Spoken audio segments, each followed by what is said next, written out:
Buenos días, familia, ¿cómo estás? Qué gusto poder verte. ¿Y por qué no ahí donde estás te pones de pie y dispones tu corazón para alabar a nuestro Dios?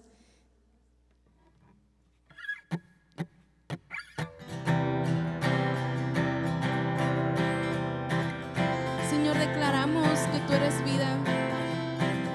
Declaramos, Señor, tu poder, Dios. Declaramos tu gobierno sobre nosotros.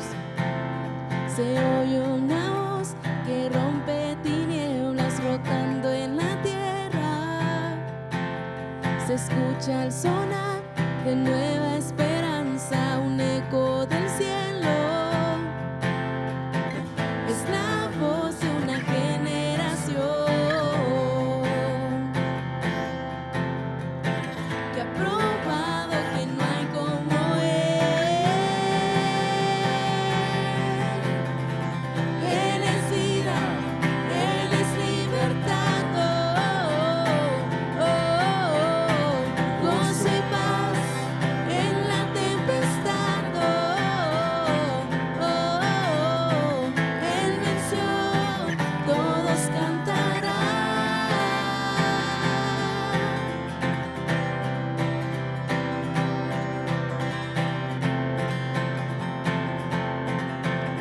Se oye una voz que rompe tinieblas rotando en la tierra. Se escucha el sonar de nueva esperanza, un eco del cielo. Es la voz de una generación que ha probado que no hay como Él. Él es vida, Él es libertad, gozo y paz en la tempestad, Él venció, todos cantarán. Amén. Confiamos, Señor, en que tú ya has vencido, en que tu gozo es nuestra fortaleza. Ayúdanos a fortalecernos en tu gozo, Señor. Permanecer gozosos en ti, Dios, con la paz que sobrepasa todo entendimiento, Señor. Porque no cantas junto a nosotros, porque no declaras junto a nosotros. He visto a Jesús, cantaré, no me callaré, probado Él es fiel, danzaré. He visto a Jesús, cantaré, no me callaré, probado Él es fiel, danzaré. Amén. Te adoramos.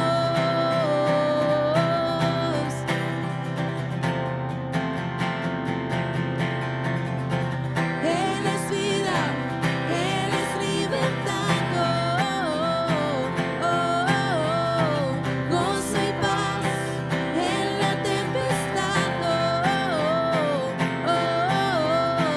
Él es vida, Él es libertad, gozo y paz en la tempestad, Él venció, todos cantarán. Él venció, todos cantarán. Amén.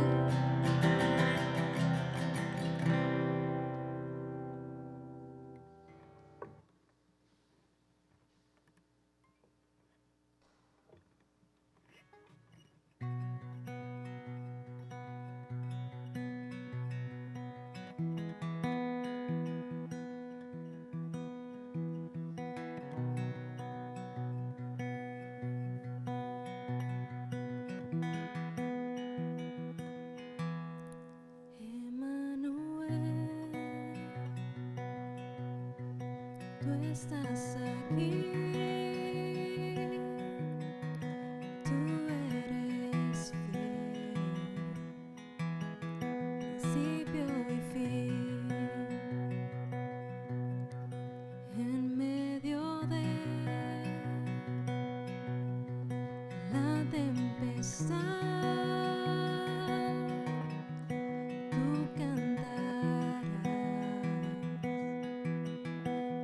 gozo y paz.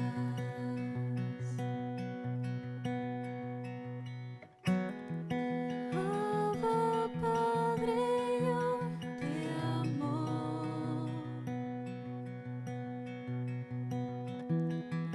Abba, Padre, yo confío en ti.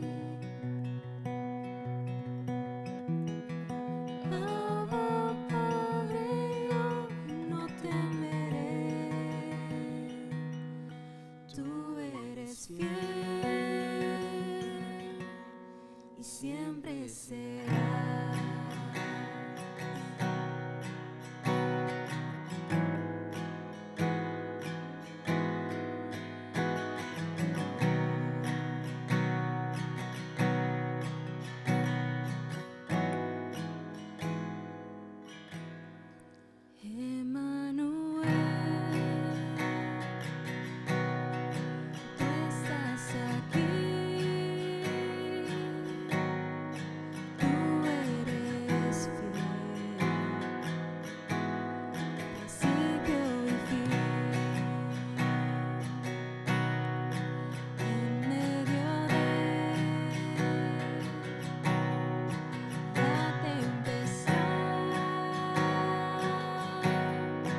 Tú estás con nosotros,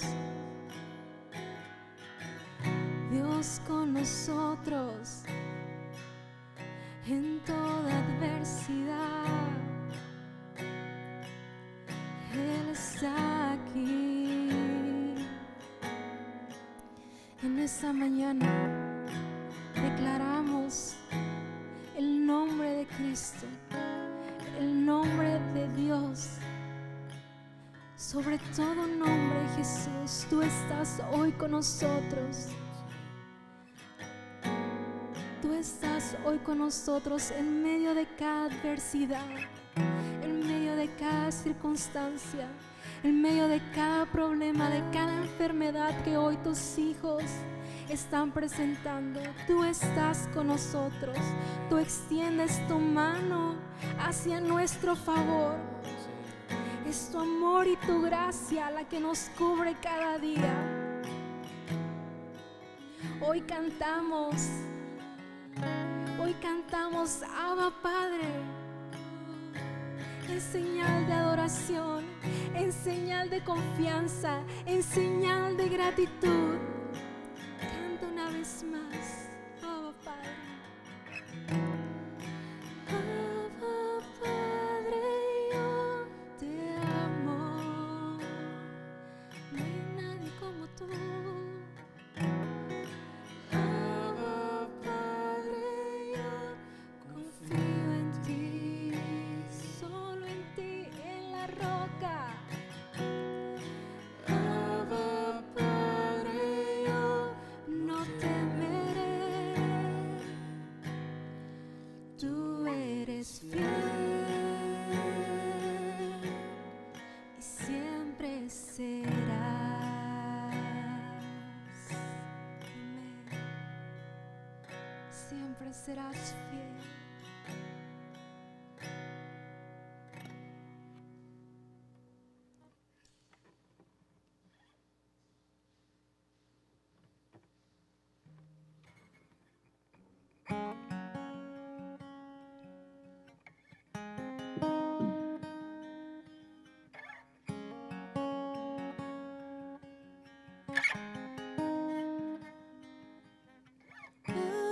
Ángeles y santos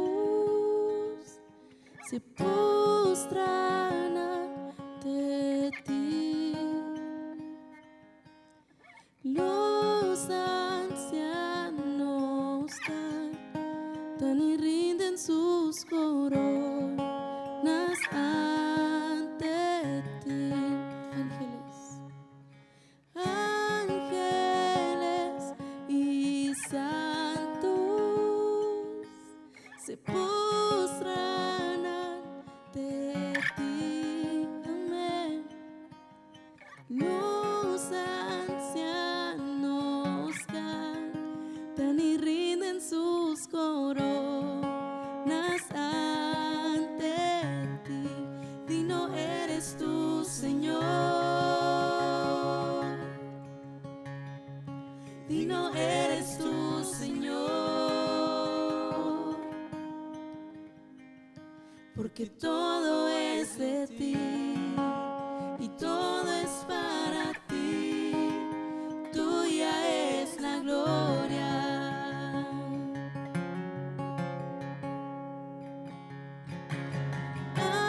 Ángeles y santos se postran ante ti. Los ancianos cantan y rinden sus coronas ante ti. Digno eres tú, Señor. Digno eres tú, Señor.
es a ti, Señor,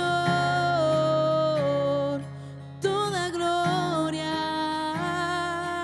Porque no hay en tu lugar comienzas a declarar el poder de Dios, comienzas a darle toda la gloria, toda la honra. Santo, santo eres tú, Señor. Santo, santo eres tú, Señor. Que nuestros labios nunca se detengan de adorarte, de exaltarte, de darte la gloria, de darte toda honra, de darte el honor, Señor. Que nuestra vida, Señor, sea agradable para ti, que nuestra vida te glorifique. Toda la gloria, toda la gloria, toda la gloria es tuya, Dios, es tuya, Dios. Toda la gloria es tuya, Dios, es tuya, Dios. Toda la gloria es tuya, Dios, es tuya, Dios.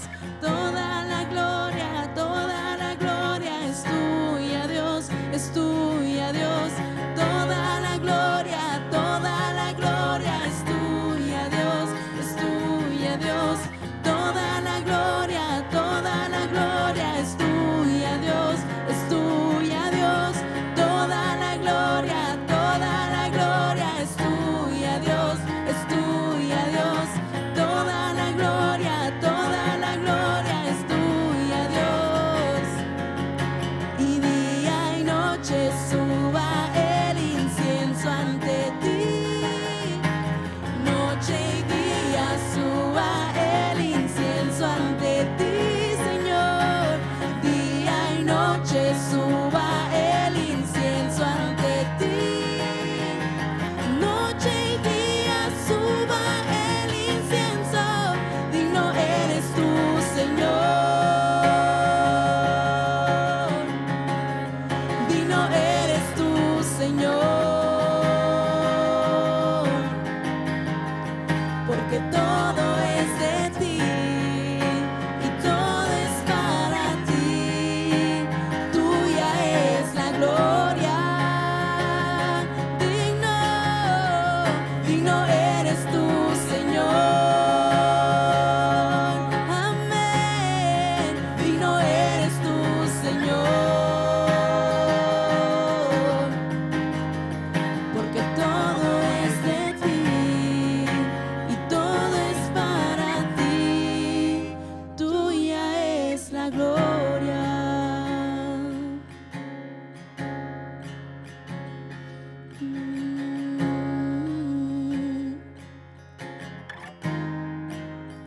La esposa te canta, Señor. La novia te canta. La novia reconoce su necesidad de ti. Jesús, reconocemos nuestra necesidad de ti y hoy nos unimos a cantarte, hoy nos unimos a adorarte, porque no cantas con nosotros. Que nuestras voces se unan a las voces del cielo que cantan santo, que no paran, que no cesan de cantar. Te adoramos, te adoramos. Nuestras voces se unen a las voces del cielo que te cantan santo, que te cantan digno. Nuestras voces se unen a las voces del cielo que te cantan santo, que te cantan digno.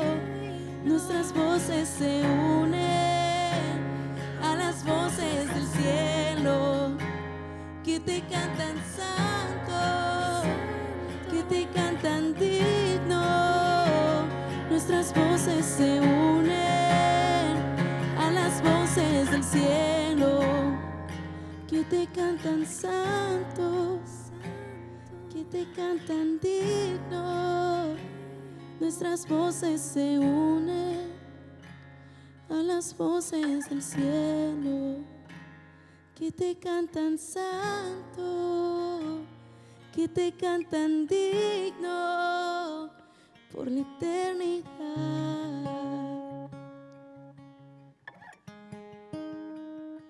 Por la eternidad, cielo y tierra. por la eternidad. A ti, Jesús, por la eternidad.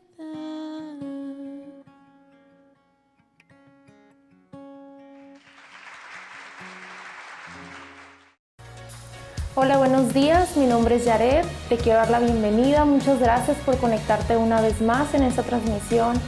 Te invito también a que estés al pendiente de nuestro canal de YouTube porque vamos a estar subiendo contenido especialmente hecho para ti. Igual si tienes alguna petición, alguna necesidad, te invito a que llames al número que va a aparecer aquí en la pantalla. También puedes venir a la iglesia si tienes alguna necesidad de lunes a viernes de 9 a 3 de la tarde. Así que no dudes en contactarnos. Sin más por el momento, te invito a que veas este mensaje de parte de nuestro pastor Roberto Villarreal. Así que no olvides tomar tus notas y espero que este mensaje sea de mucha bendición para ti. Hasta luego. Hola, Iglesia Conquistando Fronteras, ¿cómo están? Ya es domingo, gracias a Dios, ya pasó otra semanita. Y qué gusto verles en esta mañana. Prepárate ahí con tu familia, sigue disfrutando de estos domingos de iglesia en casa. Creo que de alguna manera algunos la hemos pasado agradable con nuestros hijos, nuestra esposa ahí en la sala, en el comedor, donde tú puedas estar. Y te invito a que esta mañana disfrutemos, que esa es la palabra, hay que disfrutar cada mañana, cada servicio que podemos tener. Aún aunque no estamos físicamente juntos, espiritualmente estamos como nunca unidos. Así que en esta mañana te damos la bienvenida, un abrazo a toda la iglesia. Y bueno, ¿por qué no nos disponemos a orar a Dios para que sea el Señor hablándonos en este día? Padre, muchas gracias, Señor. Gracias por esta semana que transcurrió, gracias por este domingo que podemos disfrutar, Padre. Y esa es la palabra, disfrutar de tu presencia. Tenemos acceso, Padre, somos privilegiados, somos afortunados de conocerte, somos dichosos, Padre, de poder tener el acceso a ese banquete, a esa palabra que tú tienes para nosotros, Dios. Y en esta mañana, Señor, oramos para que sea tu Espíritu hablándonos a cada uno ahí en casa como familia, Padre, que seas tú ayudándonos como iglesia a ser edificados, a estar firmes, Padre Celestial, a seguir creciendo en tu palabra. En el nombre de Jesús te lo pedimos. Amén. Y amén. Bien, pues toma tu lugar ahí en casita, después de haber adorado al Señor. Gracias a los chicos por este tiempo que pasamos tan agradables de una manera distinta, más acústico. La verdad es de que fue un tiempo muy agradable. Y bueno, yo me siento un poco a la vez con sentimientos encontrados. Es la primera vez que ya me toca compartir en el púlpito de la iglesia. Obviamente pues no es lo mismo, nos hacen falta ustedes aquí en estas sillas que puedo yo ver vacías. Sin embargo, bueno, tengo dos personas que me acompañan. Está Iván atrás de las cámaras y un buen amigo, Chava, de allá de la iglesia de Tijuana, que anda también por aquí y está ahí también sentado. Entonces, pues ya no me hacen sentir tan solo en este día. Así que damos gracias a Dios por este tiempo. Y bueno, te platico, nosotros en la iglesia de Tijuana hemos estado, en los últimos domingos estamos estudiando las parábolas de Jesús. Hemos pasado tiempos estudiando sobre las parábolas de Jesús, principalmente las parábolas que están en Mateo capítulo 13. Ahí vas a encontrar 7 parábolas muy importantes y muy interesantes. Y hemos pasado tiempos muy agradables allá en Tijuana cada domingo, cada mañana. Y quiero hoy compartirte algo de lo que el Señor nos hablaba el domingo pasado. Creo que es algo que todos debemos de alguna manera recordar y saber. Y hoy quiero hablarte sobre el Dios que tú y yo servimos. ¿Quién es el Dios que tú y yo servimos? ¿O cuál es el Dios que tú sigues? El Dios que yo sigo. Y vamos a estudiarlo a través de una parábola muy sencilla. Quizás es una parábola que tú has escuchado muchas veces, pero que tiene muchos misterios. Te comparto Mateo 13, versículo 11. A Jesús le preguntaban sus discípulos, ¿por qué nos enseñas por parábolas? ¿Por qué hablas por parábolas? Y Jesús en Mateo 13, 11 respondió y dijo lo siguiente, porque a vosotros, o sea, a ellos, a los hijos de Dios, a ti y a mí, les es dado saber los misterios del reino de los cielos, mas a ellos no les es dado. Y a mí me brinca o se me hace muy interesante la respuesta de Jesús ante esa pregunta de sus discípulos. Ellos le dicen, Señor, ¿por qué enseñas por parábolas? Y Jesús les da una respuesta que ellos tenían que poner atención y les dijo, es para que les es dado a conocer los misterios del reino. Los misterios del reino. Y esos misterios del reino, dice, nomás les es dado a conocer a vosotros, a los hijos de Dios, no a los demás, solamente a ustedes. Y en estos tiempos yo escucho mucha gente que dice, oye, ¿qué Dios está hablando a la iglesia? ¿Qué Dios le está hablando a los pastores? ¿Qué Dios está hablando a los líderes? En medio de esta adversidad, en medio de esta tempestad, en medio de este tiempo difícil de salud y de confinamiento y demás, la gente quiere saber los misterios del reino. Y aquí está una gran respuesta, dice Jesús, que a nosotros nos es dado a conocer los misterios del reino, y esos misterios Jesús los presentó a través de sus parábolas. Y hoy vamos a ver la parábola de la semilla de mostaza, que está en el versículo 31 ahí de Mateo capítulo 13, y te invito a que abras tu Biblia, Mateo 13, 31, la parábola de la semilla de mostaza. Y es una parábola curiosamente muy pequeñita, pero hace honor a la analogía que se está enseñando, que es una semilla de mostaza que es muy pequeña. O sea, la parábola en sí es tan pequeñita como la semilla que nos está ilustrando la palabra de Dios. Y te lo voy a leer, dice lo siguiente. Otra parábola les refirió diciendo, el reino de los cielos es semejante al grano de mostaza, que un hombre tomó y sembró en su campo, el cual a la verdad es la más pequeña de todas las semillas, pero cuando ha crecido es la mayor de las hortalizas y se hace árbol, de tal manera que vienen las aves del cielo y hacen nidos en sus ramas. Bien, te platico un poco el contexto. Está Jesús ahí enseñándole a la gente, y recordemos que en ese momento había un choque, había cierto escándalo entre la gente que escuchaba a Jesús, porque lo veían como un hombre. O sea, ellos realmente, los judíos, esperaban que viniera un Mesías, pero que no viniera con la manera en que Jesús vino. Jesús, todos sabemos la historia, vino a través de una mujer llamada María y de un hombre que se llama José, y su nacimiento pues no fue nada sencillo. Por el contrario, nos enseña la Biblia que cuando Jesús nació, no encontraron un lugar en el mesón, y Jesús tuvo que nacer allí en un pesebre, en un lugar muy sencillo aparentemente. Posteriormente vino una persecución, prácticamente querían asesinarle, y vemos a los papás ahí de Jesús teniendo que moverse de un lado para otro. Entonces, ante los ojos del hombre, ante el auditorio, la gente que escuchaba hablar a Jesús, como que no era él la persona más indicada. En una ocasión, un hombre llamado Felipe le habló a Natanael y le dijo, hey Natanael, hemos hallado a aquel quien escribió Moisés en la ley, así como los profetas, a Jesús, el hijo de José de Nazaret. Pero Natanael respondió lo siguiente, ¿de Nazaret puede salir algo bueno? Y Felipe le dijo, ven y ven con tus propios ojos. En otra ocasión, también la misma gente dijo cuando vio a Jesús, ¿no es este acaso el hijo del carpintero? ¿No se llama su madre María y sus hermanos Jacobo, José, Simón y Judas? Entonces la gente, cuando veía a Jesús, para ellos era algo imposible que él fuese el Mesías. Decían, ¿cómo puede ser este que viene de Nazaret, un hombre nacido de un carpintero, de una mujer? O sea, no era algo que para ellos tenía una lógica. Ellos esperaban a un Mesías quizás de una manera más sorprendente, que viniera vestido a lo mejor como un rey, qué sé yo. Ellos esperaban algo diferente, no lo que ellos estaban viendo. Pero dice Jesús que a nosotros nos es dado a conocer los misterios del reino. ¿Qué es lo que estaba haciendo Jesús en ese momento? Ante toda esa gente que estaba escuchándole hablar, Él les estaba mostrando un gran misterio. Y Jesús les dice a través de esta parábola que el reino de los cielos es semejante a un hombre que vino y sembró una semilla de mostaza en el mundo.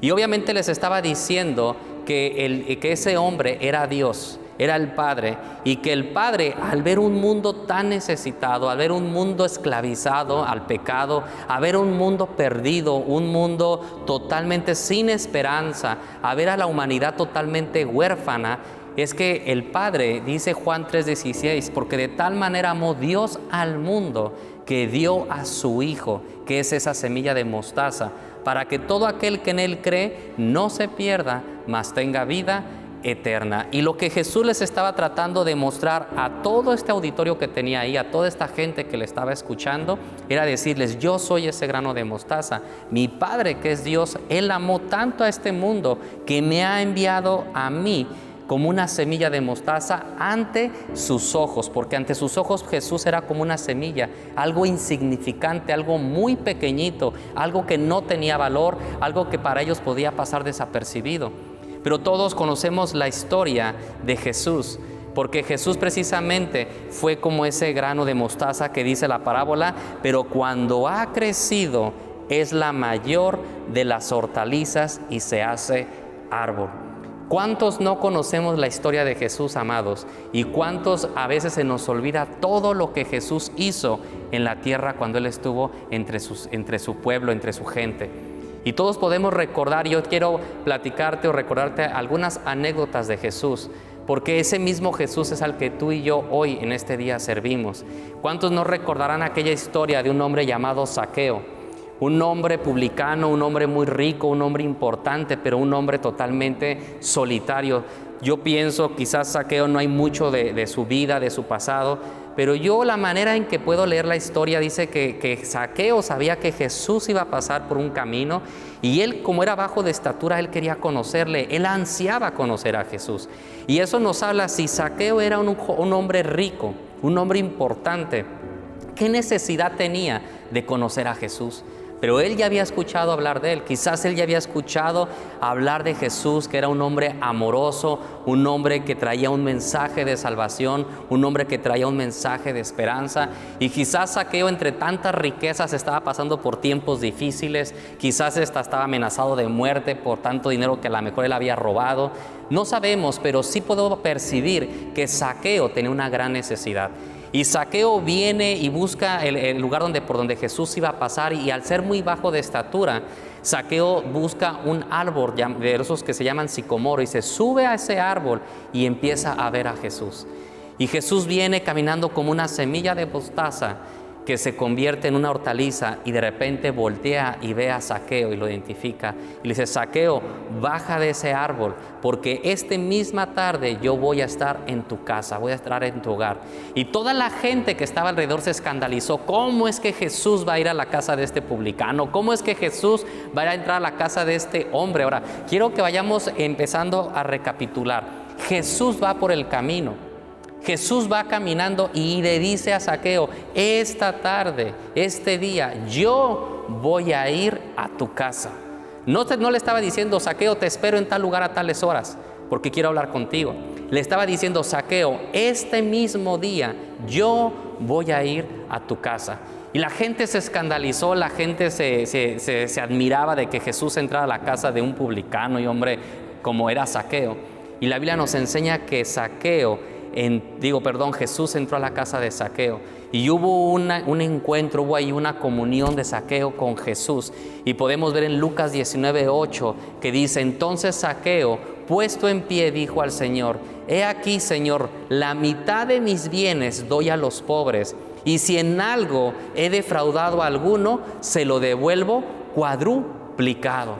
Jesús le dijo: hoy ha venido la salvación a esta casa, por cuanto él también es hijo de Abraham. Porque el Hijo del Hombre vino a buscar y a salvar lo que se había perdido. Jesús trajo salvación a un hogar. Jesús trajo consuelo a algún hogar. Y yo estoy remarcando algunas palabras, amada iglesia. Yo quiero que tú ahí las subrayes en tu mente, en tu corazón, en tu Biblia, porque dice: el Hijo del Hombre vino a buscar.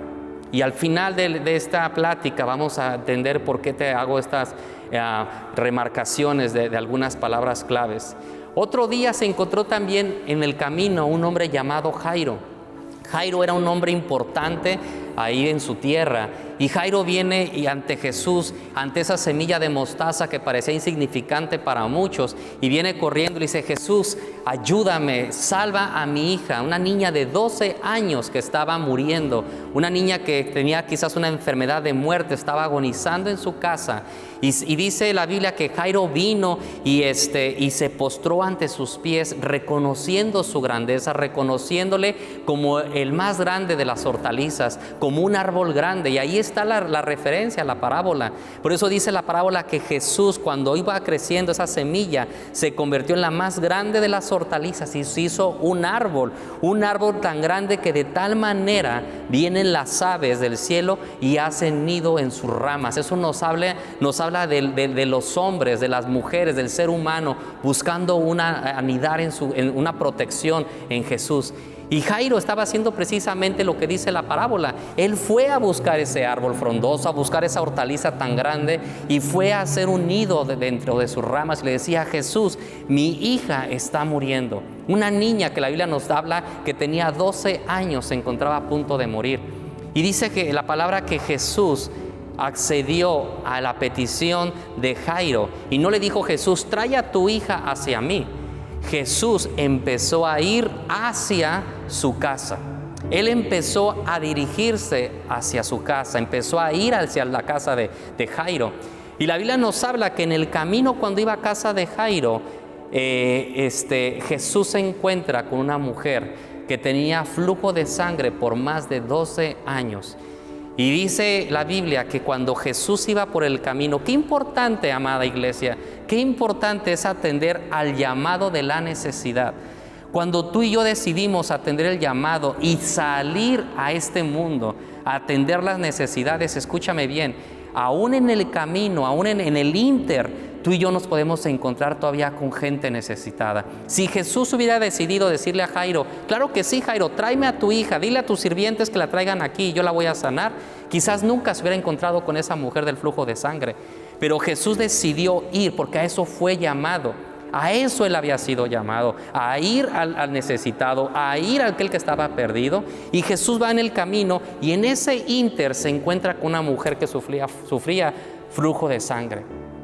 Y esta mujer, al ver a Jesús entre tanta multitud, de manera muy cautelosa, con mucho temor, ella, con una fe tan grande, ella dijo: si tan solo tocare su manto. Y fue y tocó el manto de Jesús. Y cuando fue y tocó el manto de Jesús, dice que la sangre de esta mujer se paró, se detuvo. Aquel día, finalmente, esta mujer fue sanada. ¿Qué sucede después, amada iglesia? Jesús llega a la casa de Jairo y finalmente sana a su hija. ¿Cuántas historias no podemos encontrar de Jesús? ¿Cuántas historias no podemos encontrar de esa semilla de mostaza que creció? Finalmente, en Marcos 16:19 nos dice: y el Señor, o sea Jesús, esa semilla de mostaza, después de que hubo crecido, después de que hubo desarrollado su ministerio, después de que hubo salido y entrado al mundo ante la necesidad, después de eso, dice, después que habló, fue recibido allá arriba en el cielo y se sentó a la diestra de Dios.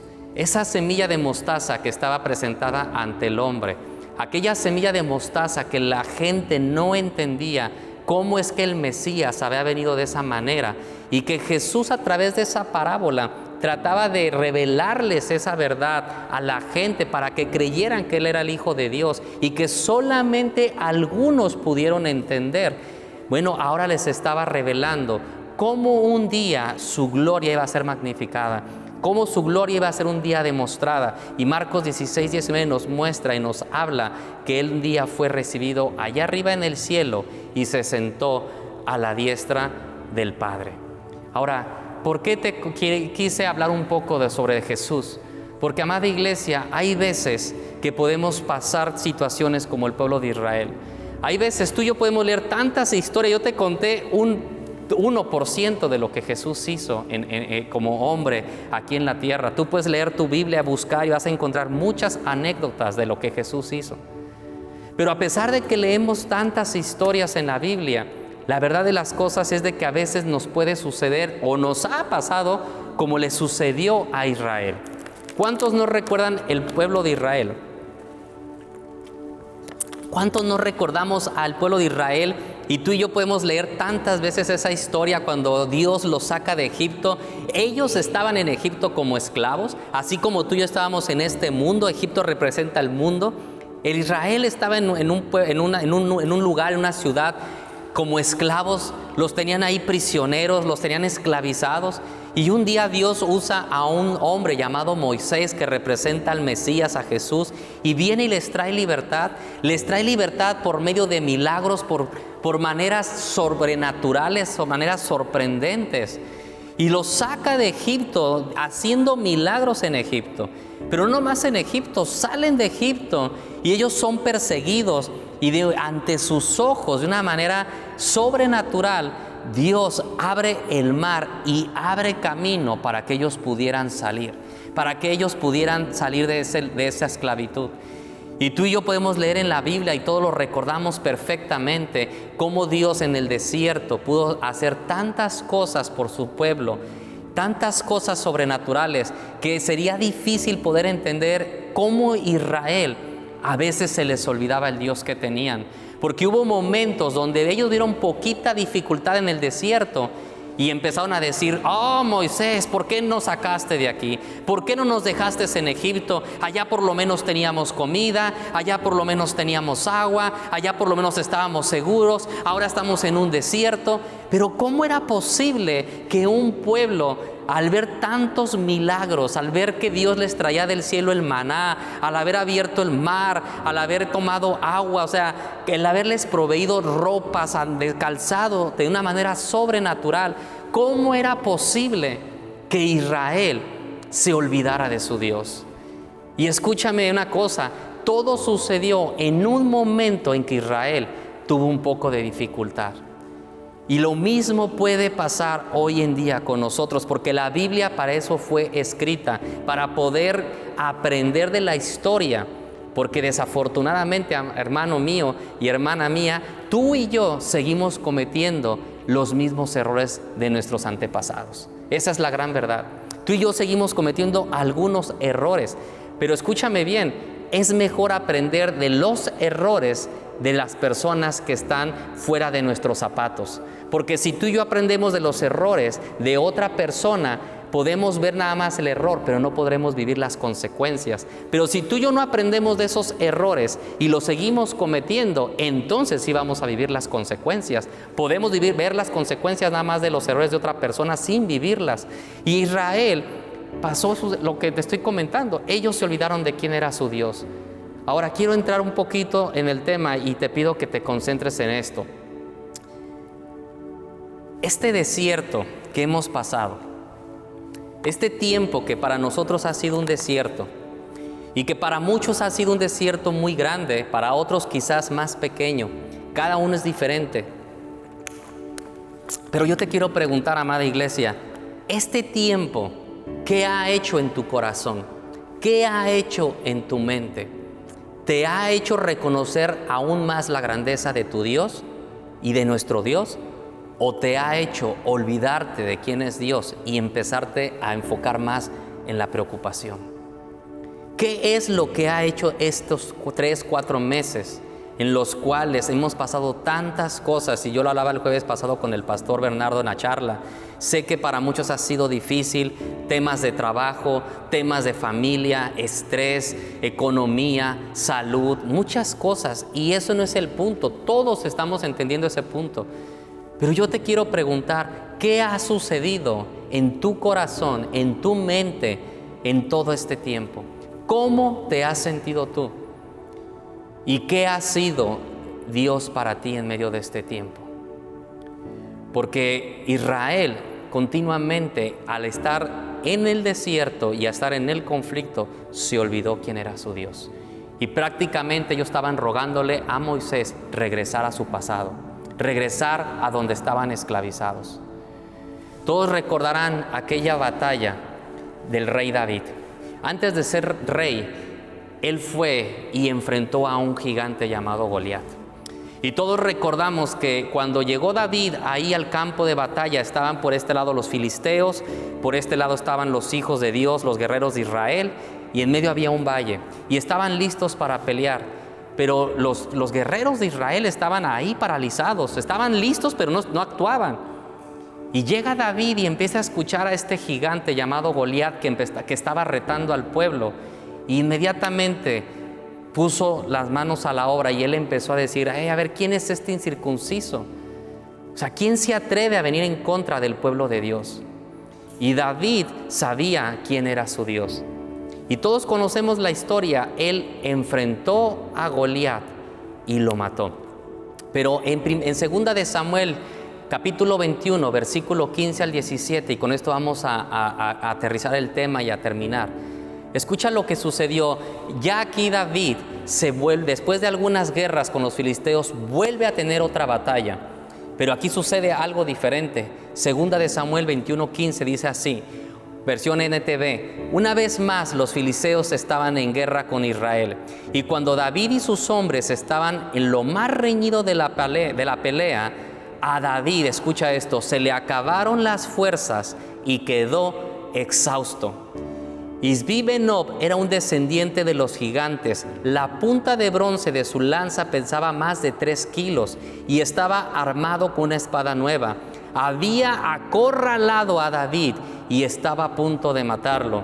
Pero Abisai, hijo de Sarbia, llegó al rescate de David y mató al filisteo. Entonces los hombres de David declararon: no volverás a salir con nosotros a la batalla. ¿Por qué arriesgarnos a que se apague la luz de Israel? Amada iglesia, yo te hago una pregunta. ¿Se ha apagado acaso la luz de este mundo? ¿Acaso se ha venido apagando la luz de este mundo en medio de este tiempo? ¿Quién es la luz del mundo? La iglesia. Tú y yo somos la luz. ¿Quién es la sal de la tierra? Tú y yo somos la sal de la tierra. Y yo te hago esta pregunta y quiero que reflexionemos tú y yo en esto. ¿La iglesia ha apagado su luz en medio de este tiempo o la ha aumentado? Y déjame decirte algo. David había ganado la batalla con Goliat, quien era un gigante mucho, mucho mayor que este gigante. Era mucho más grande. La lanza de Goliat pesaba el doble de lo que pesaba la lanza de este gigante. Sin embargo, David se vio acorralado y de alguna manera estuvo a punto de ser asesinado. Y yo quiero decirte algo y quiero concluir este mensaje de la siguiente manera. Satanás de alguna manera va a venir a querer confundir la mente del cristiano y de los hijos de Dios. Y va a querer hacernos olvidar quién es nuestro Dios. Y en medio de este tiempo, yo he podido ver cómo Satanás, de alguna manera, de alguna forma, ha venido a hacernos sentir a la iglesia como que si somos perseguidos, como si fuésemos esclavos, como que si nos hubieran atado de manos y nos tienen ahí detenidos. Y déjame decirte algo, iglesia, y escucha bien, quiero retarte a algo. Recordemos lo que hizo Jesús. Jesús iba al lugar del necesitado. Jesús andaba afuera. Nosotros como iglesia somos llamados a salir. La palabra de iglesia del griego viene de eklesia, que significa salir hacia afuera. Nosotros no podemos estar quizás reunidos en este tiempo. Quizás en estos tiempos se nos ha cerrado el local de la iglesia. Pero escúchame bien, es el tiempo donde tú y yo tenemos que ser retados a demostrarle al mundo que nosotros no somos perseguidos, nosotros somos quien perseguimos. Jesús salió al mundo a perseguir. A perseguir, entiéndeme el contexto de lo que quiero decir, a perseguir al necesitado, a perseguir al enfermo, al perseguir al que estaba perdido. ¿Para qué? Para perdón de pecados, para salvación, para vida eterna, para darle sanidad física, para darle sanidad espiritual. Y Satanás lo que va a creer en medio de este tiempo es hacernos creer y pensar de esta manera: es que si la iglesia no se abre, yo no puedo predicar. Es que si la iglesia no se abre, yo no puedo invitar a alguien para que sea sanado de alguna enfermedad. Y escúchame bien, la iglesia es parte de eso, sí lo es parte, pero nosotros somos llamados a seguir el trabajo que Jesús comenzó cuando estuvo en esta tierra. Tú y yo fuimos llamados a una gran comisión. Jesús se los dijo a sus discípulos cuando partió de este mundo: id por todo el mundo. Id por todo el mundo y hacer discípulos, enseñándoles todo lo que yo de alguna manera les he hablado a ustedes. Tú y yo somos llamados a continuar con el trabajo de Jesús. Y yo por eso recalcaba algunas palabras al principio en las cuales le refería: Jesús salió, Jesús fue, Jesús iba por el camino. Hubo un sermón llamado el Sermón del Monte, porque fue en un monte. Iglesia, si ahorita tú y yo tenemos que predicar en un monte, en un cerro, si tú tienes que salir a hablarle a alguien de Cristo a la calle, hazlo, claro, con tu protección, con cuidado, pero escúchame bien, que Satanás no venga a hacernos sentir que somos esclavos del temor, que somos, Pablo decía, no, que vosotros no tienen un espíritu de esclavitud. Tú y yo no fuimos llamados a esclavitud. Tú y yo no somos llamados a ser perseguidos. Tú y yo no somos llamados para hacer cola. Tú y yo somos llamados para hacer cabeza. Tú y yo somos llamados para perseguir al mundo. Tú y yo somos llamados para hacer luz y no para agarrar la lámpara y esconderla debajo de una mesa. Tú y yo fuimos llamados para eso, amada iglesia. Y yo sé que son tiempos difíciles y tiempos donde pensamos que si la iglesia no se abre, tú y yo no estamos viviendo un cristianismo.